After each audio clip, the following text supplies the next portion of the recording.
السلام علیکم. نیتیاں آپ کے سامنے لوگوں کے لے کر آئے اور یہ وہ لوگ ہیں جنہوں نے خود ہم سے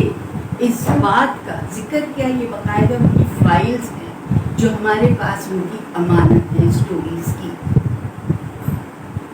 جو ہم نہ تو ان کا نام نہ ان کا شہر, مگر ان کا مقصد صرف یہ آگے بتانے کا ہے کہ جو پرابلمس یا جو غلطیوں سے ان کو زندگی بھر پچھتانا پڑا, تکلیفیں اٹھانی پڑی, وہ شاید ہماری کہانی سن کے لوگ رپیٹ نہ کریں یا لوگ اس سے غلطی سے بچ سکیں. تو یہی ہمارے اس پروگرام کا مقصد تھی. آج جو میں آپ کے سامنے کہانی لے کر آئی ہوں وہ ایک ایسی خاتون کی کہانی ہے جن کی عمر لگ بھگ 50 سال کی ہو چکی, مگر انہوں نے اپنی یہ کہانی بچپن سے لے کر اب تک ہمارے سامنے کس کرب سے رکھی ہے. یہ جب وہ ہمیں یہ کہانی دے رہی ہے ہم ان کا وہ کرب محسوس کر سکتے تھے. بہرحال کہانی ان کی کچھ یوں شروع ہوتی ہے کہ وہ ایک بہت اچھے پڑھے لکھے بیک گراؤنڈ سے تعلق رکھتی, جن کے والد بہت بڑی اور اچھی پوزیشن پہ فائز تھے, جن کی والدہ بڑی نیک خاتون اور ٹیلنٹڈ خاتون تھی. 7 بہن بھائی تھے اور یہ سب سے چھوٹی. یہ لکھتی ہیں کہ انہوں نے سونے کا اتنا گولڈن سپون لے کے پیدا ہوئی, کیونکہ گھر میں سب سے چھوٹی تھی تو سب سے زیادہ لاڈلی اور سب کی پیاری تھی. خاص کر اپنے والد تو بہت ہی زیادہ قریب بھی تھی اور والد بھی ان پہ جان چھڑکتے تھے. والدہ تو ہوتی ہی ہیں جو اپنی اولاد کو سینے سے لگا کے رکھتی ہیں. شروع کے جو بچپن کے سال ہیں پپا ان کے صرف وہی ان کی زندگی کے بہترین سال تھے, پیدا ہونے سے لے کر 14 سال جو انہوں نے اپنے ماں باپ بہن بھائیوں کے ساتھ گزارے. اب آپ سوچ رہے ہوں گے جب انہوں نے اتنا اچھا وقت اور اتنے پڑھے لکھے ویل ٹو ڈو فیملیز سے ان کا تعلق تھا تو ان کے اوپر آزمائشیں اور پریشانیاں کیا ہیں, وہی اب میں بتاتے چلتی. 14 سال کی عمر کچی اور نادان عمر, اور خاص کر آپ یہ حساب اگر لگا لیں کہ آج اگر 50 سال کی ہیں تو جس وقت وہ 14 سال کی ہوں گی تو اس زمانے میں لڑکیاں آج کل شاید 14 15 16 سے کم کی بھی سمجھدار اور ہوشیار ہیں, اس زمانے میں نہیں. باتوں میں آ جاتا, بہت جلد محبت پیار کیئر کے چکر میں پھنس جاتا, اور یہی کچھ ان کے ساتھ لکھتی ہیں کہ میرے والد, میں سب سے چھوٹی تھی اور میرے والد کے پاس کوئی 8-10 رشتے یعنی کہ ساتھ ان کے آئے ہوئے جو بڑے well to do doctors engineer, یعنی کہ جو آپ کہتے ہیں نا ویل سیٹلڈ ہوتے، مگر ان کی بد نصیبی کہ وہ ایک ایسی فیملی میں ان کی شادی ہوئی جن کا بیٹا فراڈ میں فراڈ اس لیے کہا، انہوں نے بتایا کہ انہوں نے غلط بیانی سے کام لیا، کہا کہ ہمارا بیٹا، کیونکہ وہ بھی کم عمر تھی، 14-15 سال کی عمر تھی، لڑکی کی عمر بھی کوئی 21 سال تھی،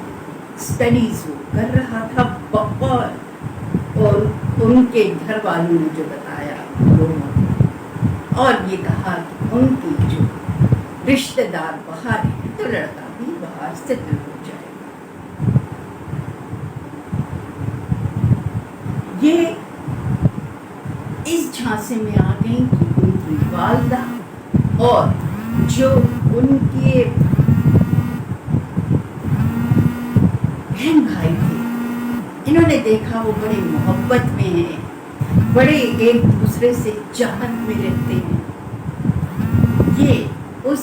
ریلیشنز کو دیکھ کے مرعوب ہو گئی، اور جو دوسرے رشتے تھے اپنے والد سے ان کو انکار کرنے کے بعد والد بہت دکھی ہوئے، کیونکہ والد دور اندیش تھا، انہیں اس رشتے میں اپنی بیٹی کا فیوچر بہت مایوس کن بلکہ دردناک نظر آیا۔ انہوں نے اپنی بیٹی کو بہت سمجھایا،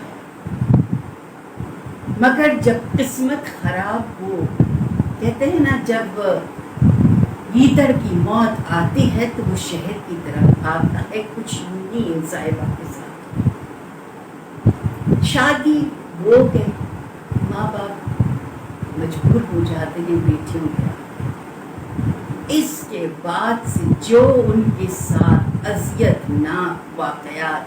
شروع ہوئے، شادی کے فوراً بعد اذیتیں کھلنی شروع ہوئی۔ وہ لڑکا نہ پڑھا لکھا تھا، نہ کوئی وہ جا رہا تھا، نہ کہیں باہر سیٹل ہو رہا تھا، نہ کوئی بہن بھائی اس کو سپورٹ کر رہا تھا، اور سونے پہ سہاگا وہ انسان شرابی جواری تھا۔ کیونکہ یہ لکھتی ہیں کہ میں نے شادی اپنی ہی مرضی سے کی، تو میں نے اپنے والدین کو کچھ بتانا مناسب نہ سمجھا، انہیں مزید دکھ دینا مناسب نہ سمجھا، اور میں دکھ سہتی رہی۔ پہلے سال ایک بچہ، دوسرے سال دوسرا بچہ، اور اسی طرح وہ شخص مارتا تھا، پیٹتا تھا، اور شادی کی فوراً بعد خود تو کمائی کرتا نہیں، اپنی اس چھوٹی سی عمر کی بیوی سے اس نے نوکریاں کر،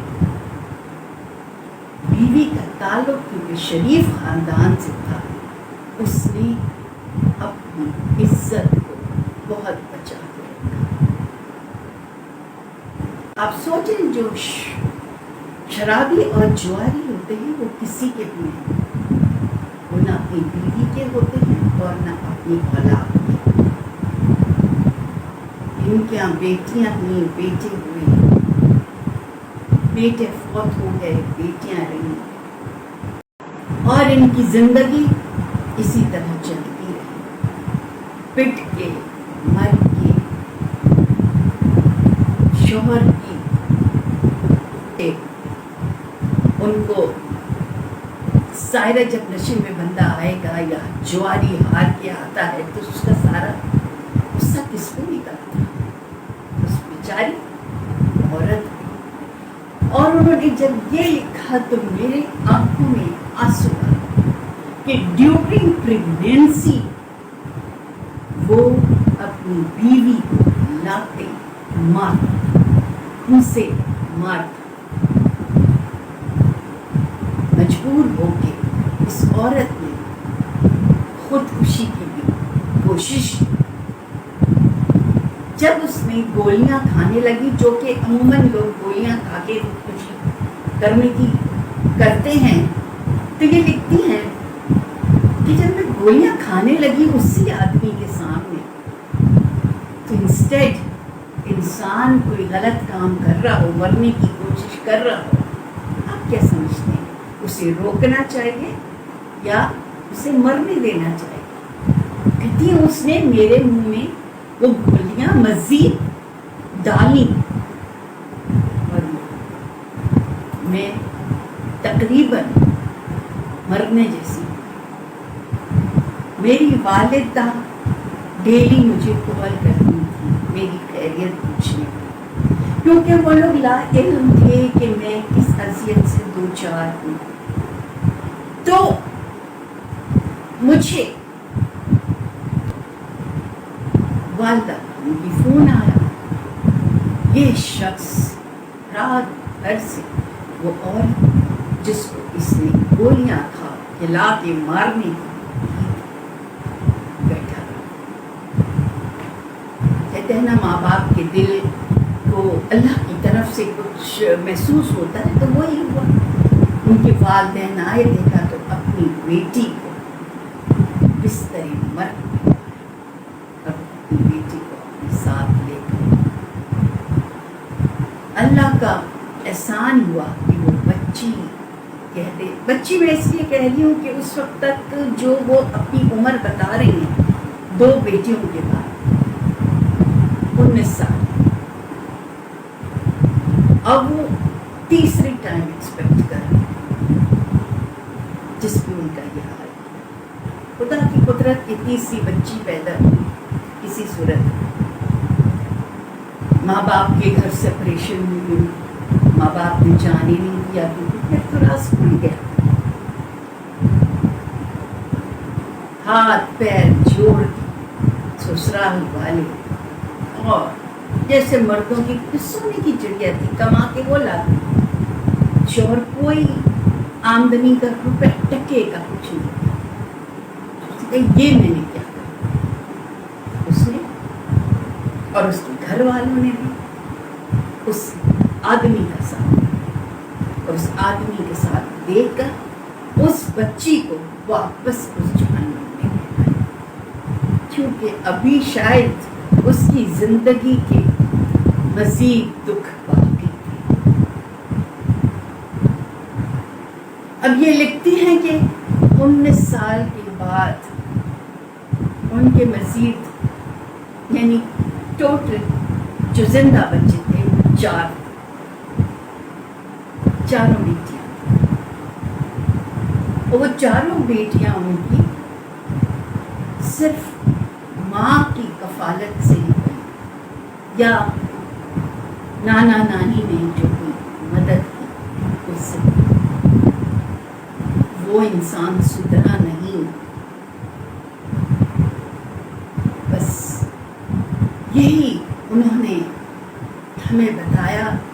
کہ میں یہ زندگی اپنی آج تک اپنی بیٹیوں کے لیے، جس سے میری بیٹیاں ذہنی طور اور ان کی زندگی اسی طرح چلتی رہی، پٹ کے مر کے شوہر کی ان کو ظاہر جب نشے میں بندہ آئے گا یا جواری ہار کے آتا ہے تو اس کا سارا غصہ کس کو نکلتا، اس بیچاری عورت۔ اور انہوں نے جب یہ لکھا تو میرے آنکھوں میں آنسو آئے کہ ڈیورنگ پریگنینسی وہ اپنی بیوی کو لا کے